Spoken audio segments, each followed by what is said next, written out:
Probably the disappointing one for me. Metalstorm? Yeah.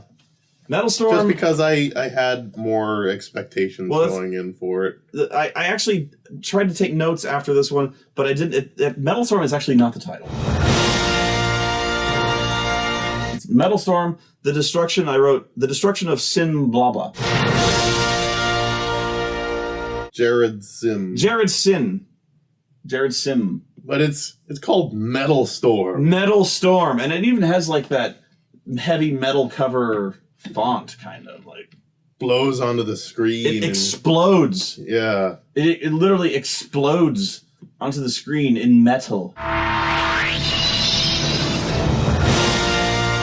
That's how you say it when it's heavy metal. Fuck yeah. Is metal with a hard T. And it's Charles Band, so he does good work. Like with the Megaforce. With the Megaforce. Which was the most awesome movie in the history of awesome, except for all the other awesome ones. And again, we review Megaforce in last year's B-Fest review. The good guys always win. Even in the 80s. See Duke. It's called Metalstorm, the destruction of Jared-Syn. Fucking A. Yes. We had to see this. Yeah. Not good. It was... You could tell it was by the same guys who did Megaforce, but they had way less to work with. Or they had way less of a script. You know? This was like, to me, if you ever saw Warriors of the Wasteland, this was just another post-apocalyptic clone. You know, Warrior... Another Beyond Thunderdome, lone hero clad head to toe in leather in a supercar, running mutants off the road in a supercar, and that's about it. It's cheap to film in the desert, guys. Yeah, you don't need permits.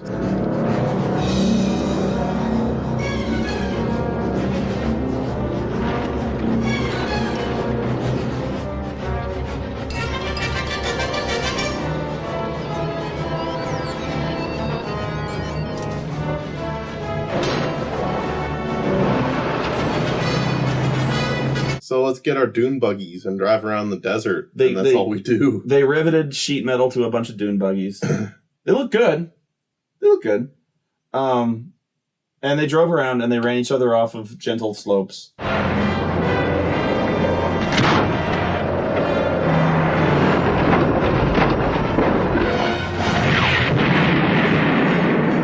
There was not a lot of metal storming.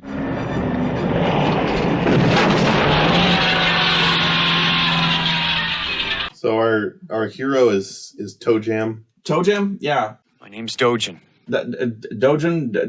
My name's Dogen. I am with you, Dogen. He's Dojam, really, but it's Toejam. Toejam. Toejam really has no character, except that his character is that he has 5 o'clock shadow. I found he had the look of a guy who he farted and he knows that you know. He kind of has that. Really? Did you notice? Did you see who did this? I didn't notice that. I noticed he had a very practiced swagger about him, which was he was really like the RC Cola Han Solo.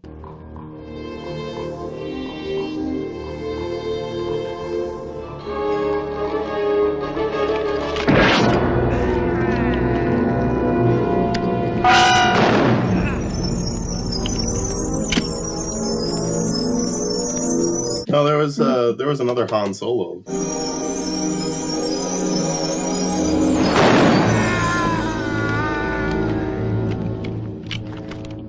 Because they go. That's true. They did find Han Solo in the Star Wars Cantina without music. They could not, in fact, book the Cantina band.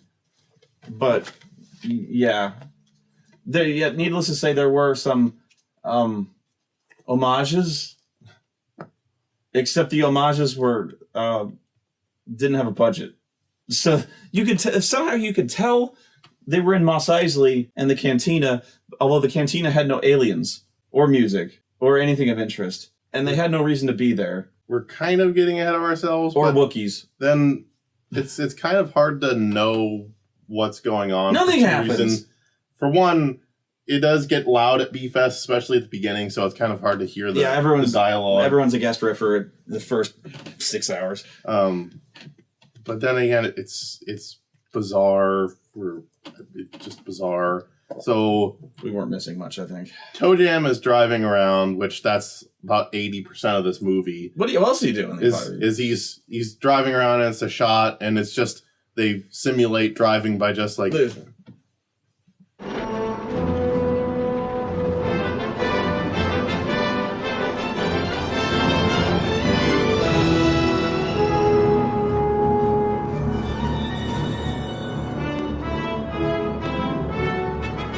Because you can't really film when you're driving. You just pretend you're driving on a bumpy road by just kind of. So where are we going? He comes across there's a woman and her father. They're diamond miners. They're not diamonds. And they find a crystal that will make them rich. Quartz. And then the evil minions of Jared-Syn come. Jared-Syn. And they kill the father. Well, there's a goblin. There's a one-armed cyber metal-armed goblin who fires steaming goo. Yeah. On the guy's chest. I meant no harm. And he points at you personally, and then goes with his. He deploys his extendo cyborg arm with a claw.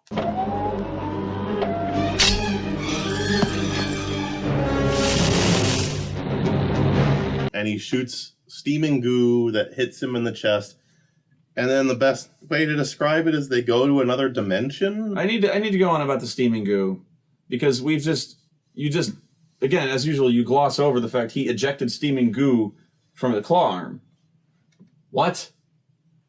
I would have thought having a claw arm, he would do a guy like he would twist the guy's nuts with it, or like grab him by the throat, like Darth Vader, and then like tell me what I want to know.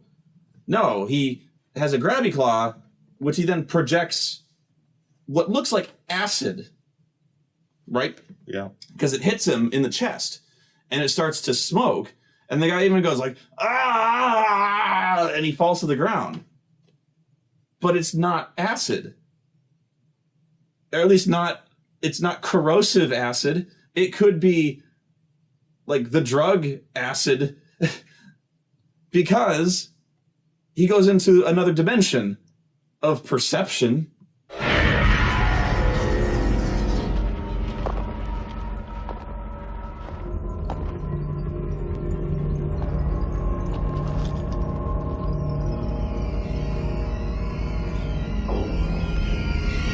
It seems like they were trying to go for him becoming a slave like Molaram with the blood of Kali. Yeah, because it shows blood of Kali. Yeah. Jared-Syn just kind of like reaching up and taking him away. That doesn't make any sense. I know what you're saying, but he dies, so I don't get that. And I don't think he gets he never at any time gets what he comes for with that.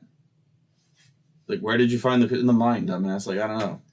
And there's so many other clearer ways to convey that information other than spooging green acid that looks like acid and not truth serum. I know what you mean, but it's very Twin Peaksian. Toejam comes and he finds the daughter, the love interest, and who has no name. It's just like future sex interest. Yeah, you want to go kill. You want to see the destruction of Jared-Syn? I do. She's like, okay. And they go on their dune buggy, and they continue to ride.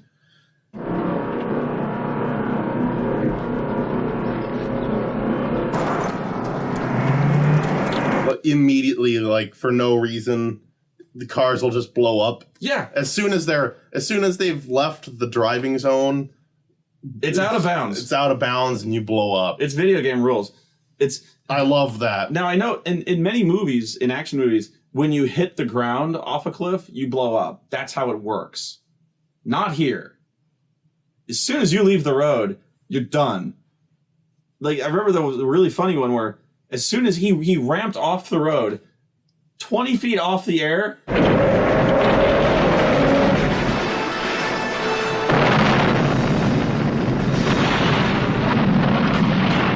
Toejam gets the acid spooge on him on his leg, which sends him to another dimension. But she's holding on to him. But she's hugging him. Combined power, which Jared comes to take him away, but because she's holding on to him... He's like, you're too strong. But he gives such a weak effort. He's like... damn it! Son of a bitch!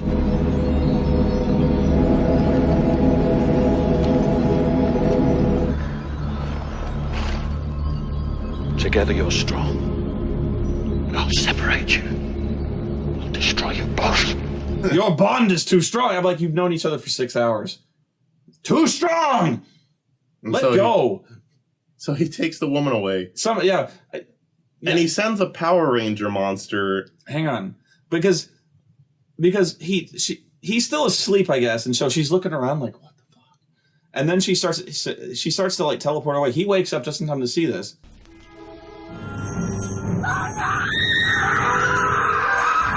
Even Jared-Syn looks astounded that it actually worked. He's like, oh my god! That's never worked before! Yes! And then the Power Rangers monster appears.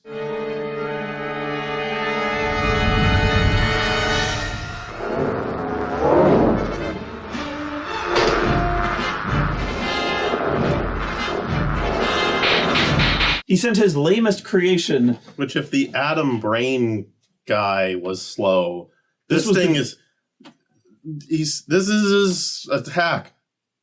It was the Gorn captain's weaker brother from JV varsity team. And so Toejam is just like... He backs away slowly from it.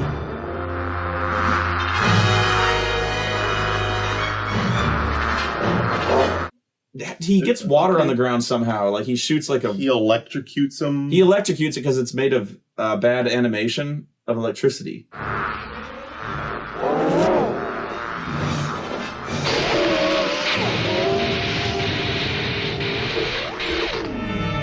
He meets Han Solo and there's a fight for no reason and they drive. And That's the movie. They get into a chase for no reason. They drive, they have a fight for no reason, they have a chase for no reason.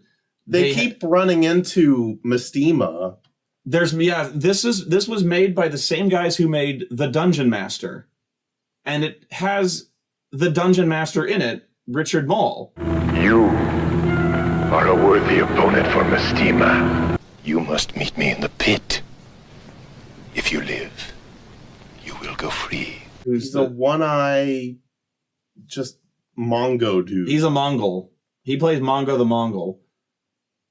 And the Jared-Syn's entire gang has half their face burned off. And they have one eye.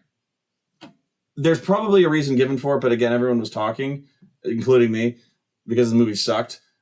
But so I don't know why. Apparently, there may have been some reason. Maybe not. Probably not. But they all have one eye, including Mongo. He keeps fighting Mestima, and he goes and he gets a crystal mask. Well, yes, he finds the crystal skull, which looks like a crystal codpiece. Which that's another trip out scene.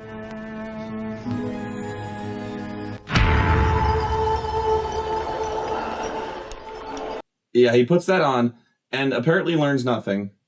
He wakes up half naked, sweaty, and there's a burning tree, and he's got an axe, and he thrusts it into the crotch of the tree, and it bleeds, and he wakes up. I mean, he seems actually fairly pissed off, because that was obtuse and seemingly meant nothing. And then Mongo catches him and vows to execute him. The two of you took this. He took it. Then he lives.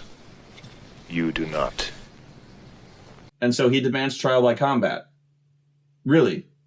And so Mongo goes, awesome. I don't mind. And so they tie their wieners together.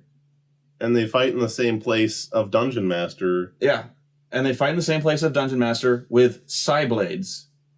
Like Raphael's psi blades. He gives him one, and he has one with their wieners tied together. And they fight like in Dune.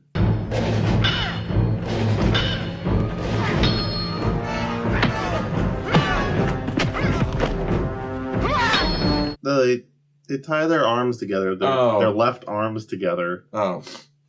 Which doesn't mean a whole lot, because in the end he just cuts the rope. He cuts the rope with his psi blades.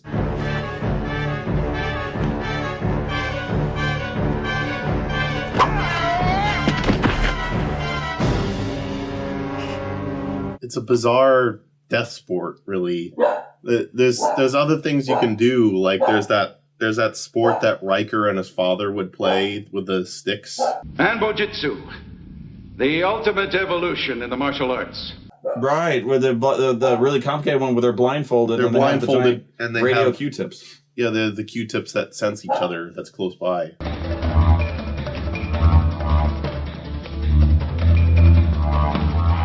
Or Kosho. Kosho from The Prisoner.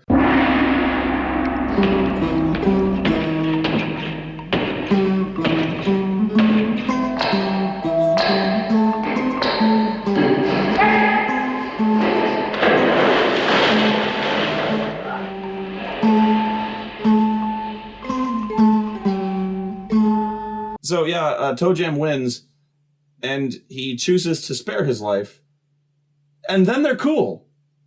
Really, it's like they're cool.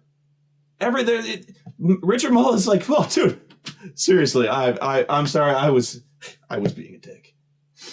That's how they play it. They're like, I was mad, I had a bad day. Really, my bad. And they're bros. They are bros from that point. You're dead, warrior. Wait. This man is my friend. They go and they find Jared-Syn, and who's at the Temple of Set. Yeah, I was getting total Conan, the end of Conan vibes, because I was expecting him to come up from behind and chop his head off. And my son. But no, he comes up and Toejam just convinces him he's evil, which he's fucking Jared. What is he? And then he reveals himself, and instead of everyone just turning and shooting him in the nuts, they just hear him out. He's the one that wants all the power and the land. All of you will be his slaves. Destroy him, Hurok! Do as I say! No!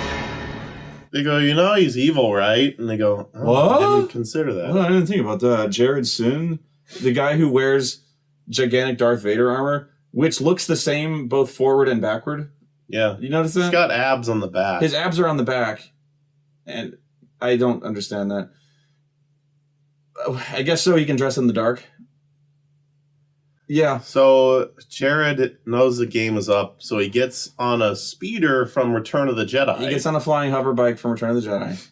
And they chase. And Toejam gets on another one and gives chase.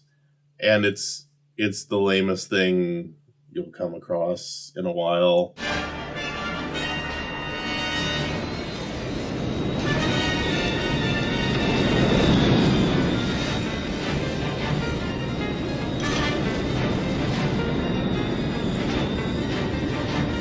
Again, it harkens back to a little bit like Megaforce in the sense that imagine the worst green screening. It's not a bad key, but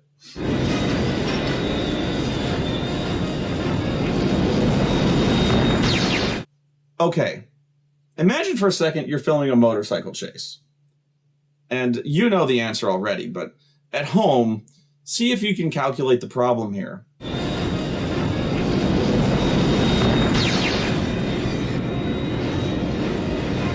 This is what it's going to look like if I just film a motorcycle in front of a green screen. Ignore Miles. I mean, that's easy. No, imagine there's a green screen back here, and this is me on the motorcycle. Why does this look fake? Aside from, but what's missing from this scene?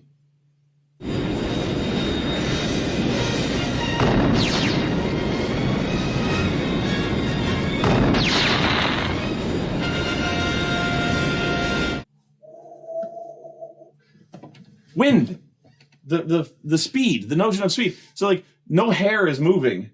There's no sense of clothes rippling. So they're going at like Mach 3. And they're just like, it'll shut to a cot. It'll cut to a shot. Cock to a shot. Cut to a shot of Jared, and he's just. And it'll cut to Toejam. Toejam is barely awake. Jared-Syn is actually kind of enjoying it. He's like, this is fun. I guess his speeder has a recharge rate of like 1 shot per minute. It's got a really bad. He chose some bad upgrades. Because he'll fly around for a minute, he'll fire 1 shot that goes wide, and then it'll cut again to Jared, who's like... He would look back and be like, that sucked.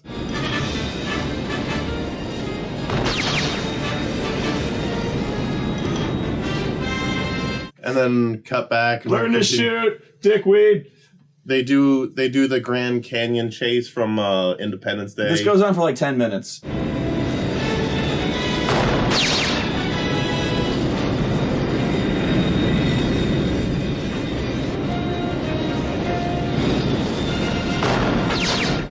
Fucking Roland Emmerich stole the Grand Canyon chase from Metalstorm. It's not so much a Grand Canyon chase, is the Grand Canyon is there and they chase over it.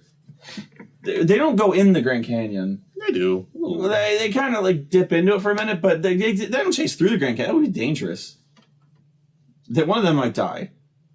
And after 3 minutes and 3 shots, Jared goes into another dimension? He opens a warp portal in the other dimension. Although, it also must be said that the psychology of the hero chasing the helpless villain and shooting him in the back... Jared is not fighting back. He's completely running off. Jared is not and cannot fight back through the entire climactic battle.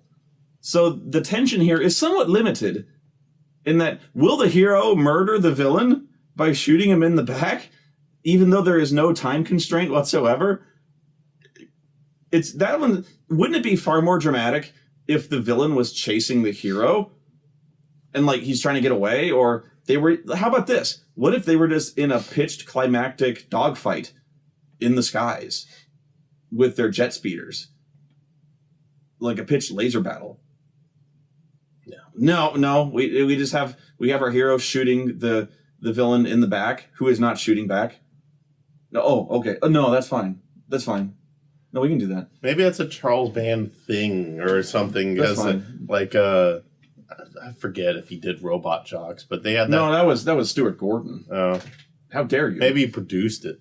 Okay, that might be. Well, they had an extended scene of just flying around for no reason before landing and continuing the fight. Yeah. There wasn't even shooting in that. They just flew around. I follow you spiritually. They fly into another dimension. Do you want to trade? She wants to sit with you. It's trade. Hang on. Tag out. Okay. For those of you just joining us, it's much more comfortable in that chair. She missed Miles terribly. And Jared gets away. Yeah. He completely gets away. He jumps into the Disneyverse. Dark Lords are sent. Open the way. Open the way.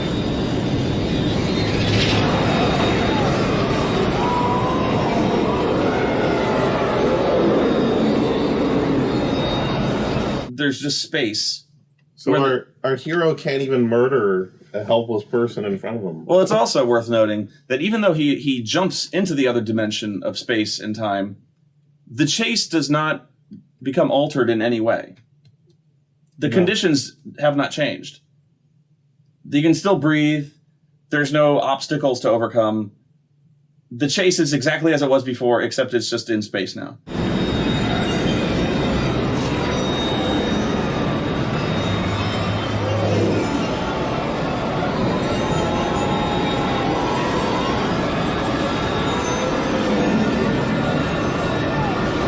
You'd think being in space, he'd be like, now you're playing by my rules, Toejam. No!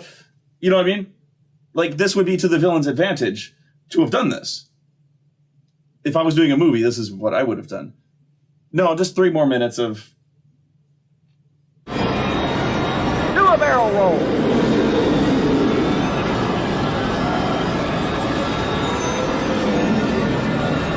then he gets away, so our hero fails.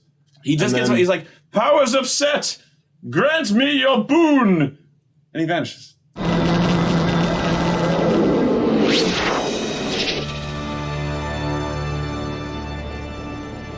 But there's a giant crystal back where he left. Yeah. And I guess that was the power for which he could travel between universes. So he just pulls out his blaster and blows it up. He shoots his gun. He traps Jared-Syn in the... I don't think that's implied. No, he does. Oh, he traps him in another dimension. Which it's not the destruction of Jared-Syn. It's the trapping of Jared-Syn in another dimension. So yeah, two things. One, the crystal that would help him dominate the galaxy could be taken out in one laser blast. We could have done this at any time. Anytime. I have the magic of the crystal! Boom! Who's to stop me now? We'll be kings of our land again! Forever! I was pissed. Like, legitimately screaming pissed. I was like, you can't do that! You can't call your movie The Destruction of Jared-Syn and have it not... You can't not destroy Jared-Syn. And there's no Metalstorm either. There is no metal storming. There's more crystal storming. There's acid storming. You can't not fuck you, and you can't be like, oh well, like you could interpret it as the destruction of his jihadist empire. Fuck you. You can't. You need to fucking destroy Jared-Syn in a metal storm. You need like a storm of metal must destroy Jared-Syn. This sucks. Fuck. Done with this. No, I'm not. There's also some scenes. Trivia. Apparently, the car that Toejam drives is the same car in Dungeonmaster that they drive during the Beyond Thunderdome dwarf chase. He is a warrior in a wasteland without mercy. It's the little guy. He is the only one who can face the challenges of the Dungeonmaster. They finally established the Goblin, whose reaction, by the way, is to every given situation, confusion. No matter what's going on, even if he's winning or losing, or there's a pleasant conversation going on, or he's just with his boss, his reaction is just like, just bafflement. And then Toejam rips his arm off. Just grabs him and he arm bars him, and then rips his fucking arm off.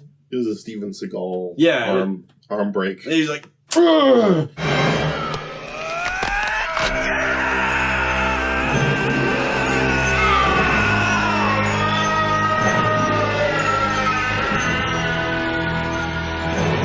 This movie could have been really good. They're not really good. There wasn't even a really good power anthem. With a metal.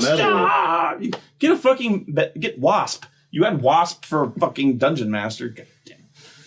What else? I don't think Frogs was next. What else? Yeah, it was. Frogs. Fuck. Fuck this movie. I'm getting too old for this stuff.